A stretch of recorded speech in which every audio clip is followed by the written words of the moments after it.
Welcome back to another exciting episode of Many Tribes, One Kingdom. It's your good buddy John here, joined as always by our, let's call him wacky co-host. It's a good friend, Dustin here. Oh, man. Woof. Dustin, don't quit your day job to try and be a comedian. You would not survive. Well, life is full of humor. I think that's one of God's greatest gifts is giving us the ability to have, humorous things happen to us. Hey, that was my line. I'm just going to admit this. This is our second time recording this because my computer decided to be, let's say, terrible and try to act up and did not allow us to record. But anyways, we are back now. Yes. And I just have to laugh at what happened. It is kind of funny. I'm not going to lie. So, one second, I'm over here listening to John talk about Thomas. Oh. And then the next moment, I just hear nothing. Yeah, same.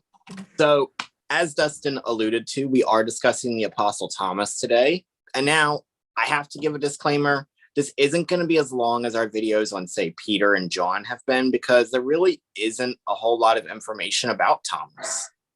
No, there's not.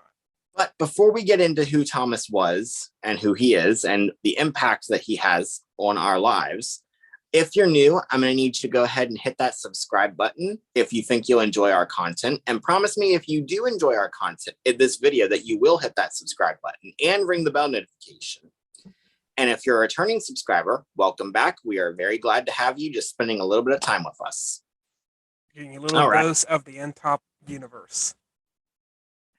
You're going to keep riding that, aren't you? Yes, I am. All right. So, Thomas.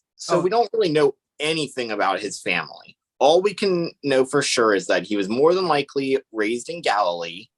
Mm-hmm. He was born to a Jewish family, and his name translates to twin. That's all we know about Thomas's early life. Yeah, there's only like a handful of times in the Bible or in the New Testament where we actually see anything on Thomas, and all that is found in the Gospel of John. Yes. Aside from, the obvious list of all the 12 disciples in each of the other Gospels. Well, yes. So the first instance with Thomas comes in John chapter 11. And this is the instance where Jesus is about to go back to Bethany because Lazarus has passed. Jesus is going to raise him from the dead. And, Jesus tells them, well, Lazarus has fallen asleep. I'm going to wake him up. And the disciples tell him, well, Lord, if he's sleeping, he'll be fine on his own. And Jesus says, well, no, he's actually dead. And now we're going to go to him. And the disciples say, well, Lord, the last time you were in that area, the Jews wanted to kill you. And Jesus says, we're going, basically. I'm paraphrasing here, obviously. Mm-hmm. But then Thomas specifically speaks up and says, let us go and die with him. And this to me seems very pessimistic coming from Thomas. Yeah. The rest of the disciples, they'd seen that the Jewish leaders did try to kill Jesus. But it almost seems to me like Thomas is throwing in the towel. Like, yeah, we're going to die. I don't know. What do you think, Dustin?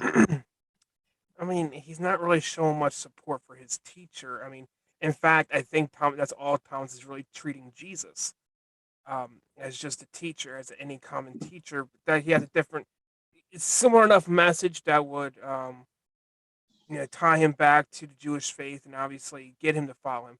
But something a little bit different that will keep him enticed in following after him.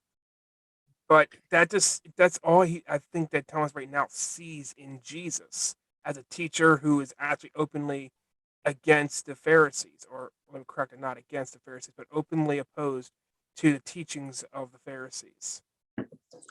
Yeah, and Thomas always strikes me as the questioner, and there's nothing wrong with asking questions, but it seems to me that Thomas takes those questions too far. And you'll especially see that in our third example, but are you ready to go to the second part of Thomas that we see? Let's go ahead. So this one is at the Last Supper in John 14. And as you know, through chapters 13 through 17 of John, Jesus is, giving his farewell to the disciples. He's instructing them with his last words. And Jesus tells them that he's going away, and he says, you know where I'm going. Mhm. And Thomas is the one who speaks up again. He says, we don't even know where you're going. How can we know the way? And right here, Jesus, I love Jesus' response. He says, I am the way, the truth, and the life. No one comes to the Father but through me. And it seems to me like Jesus is trying to comfort Thomas here. He's trying to say, Thomas, you do know the way. I'm right here, Thomas. Mhm. Yeah, I mean, again, in all of this, I still see Thomas as only believing that. I think now, as he's seen more of what Jesus has done, he's increased in his faith in believing who Jesus is, but probably not seeing him as much more than a prophet at this point. This person, he's coming, he's speaking about the coming kingdom. That's awesome, that's amazing. But, a lot of the other prophets, they came and spoke about that same thing. They perform miracles with the authority of God. So what makes him any different? And Yeah, we're gonna see that in what comes up in our last one. But right now, it just seems that Thomas just believes that Jesus is a prophet. yeah. And so, the arrest and the crucifixion happen, and Thomas, like all the others except for John, abandons Jesus. Thomas is not there at the crucifixion. So we skip to the first resurrection Sunday, the resurrection day, as Dustin and I call it, the day of Jesus' resurrection. And Jesus has come and he's revealed himself to a lot of the apostles. But interestingly enough, Thomas wasn't with the others when this happened. Now, I have no idea where he was. Scripture doesn't tell us, but we do know that Thomas was not with the others. And here the others come in, they say, Thomas, we've seen Jesus. He's alive. And here's what I mean by Thomas taking things too far, because Thomas's exact words are, unless I can see the holes from the nails and put my fingers in them and put my hand in his side where the spear wound was, I will not believe. That's this. When it comes to this, I love this part of Scripture. Because Jesus does come back and he still has the wounds in his hands and the spear hole in his side, Mm-hmm. which are critical wounds. And Thomas, when he feels them, he finally hits. It finally clicks that Yeah.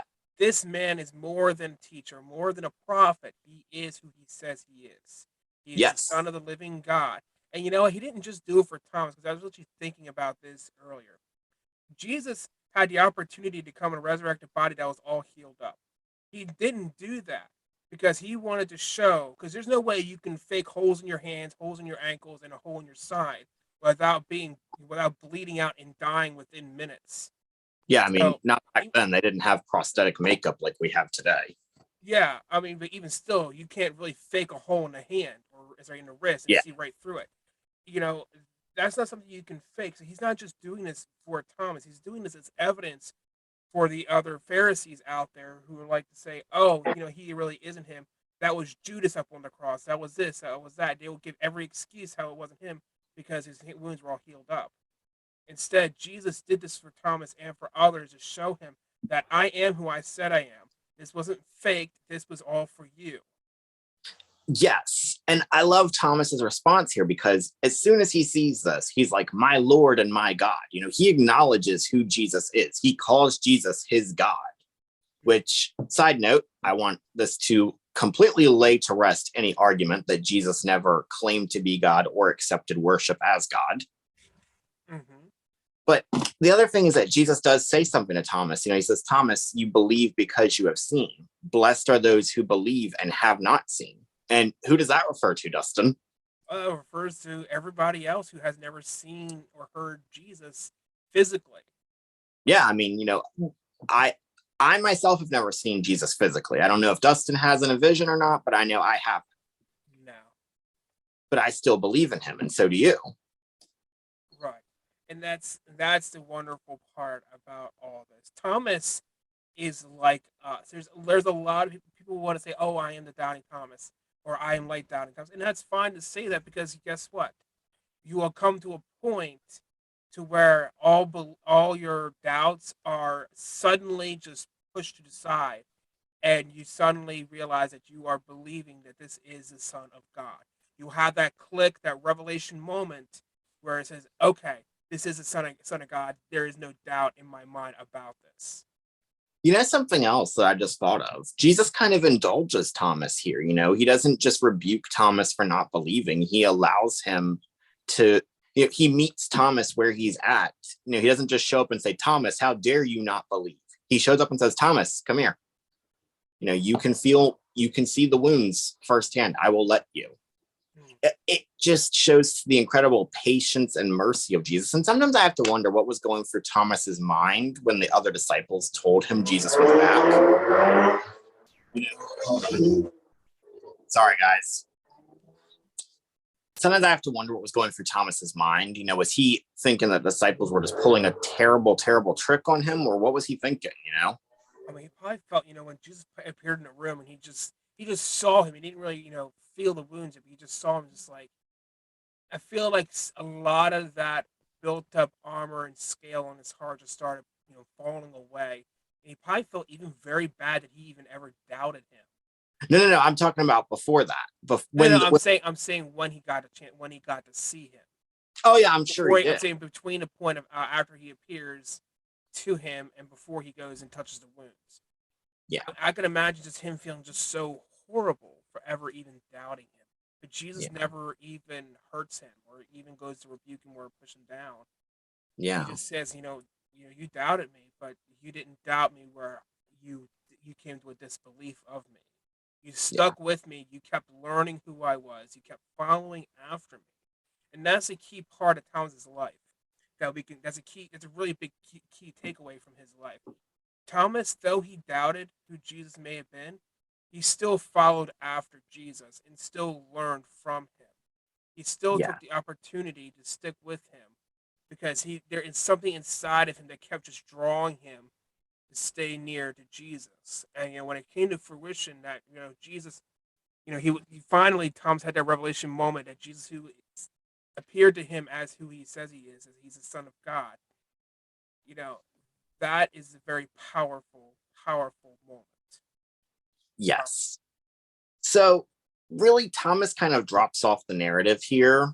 You know, he shows up again with the other disciples, but he never again does anything in the scriptures on his own. He never steps out. And, there's no more recorded words of Thomas, but he is listed with the other disciples still. And before we get into anything else, we need to stop and talk about the Gospel of Thomas. So, this book, I'm just going to come right out and say it. This is a forgery under Thomas's name. From the dating, from the words written in it, it was written at the earliest about, I want to say 150 AD. So almost a full century after almost a full century after Thomas would have died. About 80 years after Thomas's recorded death. And it also contradicts the other gospels. And you'll hear a lot of agnostics say, the Gospel of Thomas was, it's the lost gospel. It's not in the Bible and all this other stuff. Well, there's a reason it's not in the Bible. And that's because if you compare it to the other scriptures, it falls apart. So if you have this, I would strongly advise you to get rid of it, because I had a copy of it and I recently just got rid of it. I actually forgot that I had a copy of it. And then when I was looking at my stuff, I'm like, wait, I deleted it. I had it downloaded. Oh, well. Burn it. This is a Gnostic thing. These are not the sayings of Jesus. This encourages a false form of religion. So get rid of it. It's not by the real Thomas. And that's really all we have to say on the Gospel of Thomas. Do you have anything to add to that part? Well, like John said, burn it. Anything that comes with the label of a disciple that isn't in Scripture, do your research, and if it appears outside of the first century or outside of the second century, no, first century. Well, I'm saying both, like first or second century. Push that aside and push it far away from you. Do your research and figure out, okay, why was this not included in the Bible? I'm just going to say this. If the early Christians did not believe this to be Scripture and affirm it as Scripture, then guess what? It's not Scripture. There's no all of a sudden new revelation that now it's suddenly scripture. Now, Yeah. Well, not only that, it also contradicts the other gospels. well, yeah, and it contradicts Thomas's character even. Yeah. Well, actually, it doesn't really list Thomas. It's just a list of sayings. Anyway, so getting back to Thomas himself, and of course, as always, we have to just put a disclaimer. This is where we kind of go into speculation because this is not recorded in scripture. There's a good chance this stuff happened, but we can't say with 100% certainty that the details are how they have been recorded. So Thomas more than likely carried the gospel to India, Mm-hmm. which, that's great. He would have carried it very far. And then the only other thing we really know about Thomas is that he was killed around the year 72 by a spear. He was martyred around that time. And again, that's all the historical record really has on Thomas. Absolutely. I mean, unfortunately, really just not much on Thomas. He wasn't, that's not to say that Thomas didn't do important things. He did. It's just they weren't recorded in scripture. To the people that Thomas preached to the people that Thomas brought the gospel to, Thomas probably meant more to them than, say, Peter or Paul. Like, to the people of India, I'm sure Thomas meant more. Absolutely. But there's just nothing written down and recorded. So we really can't say too much on Thomas, which is unfortunate. But, there's a person we can have a conversation with when we reach heaven. Yeah. Get your list of questions ready, John.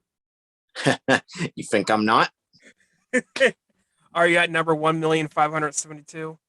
Nope, 1,574,000. But anyway, guys, what are your thoughts on Thomas? And of course, as always, we want to invite you to vote on who the next disciple we cover is.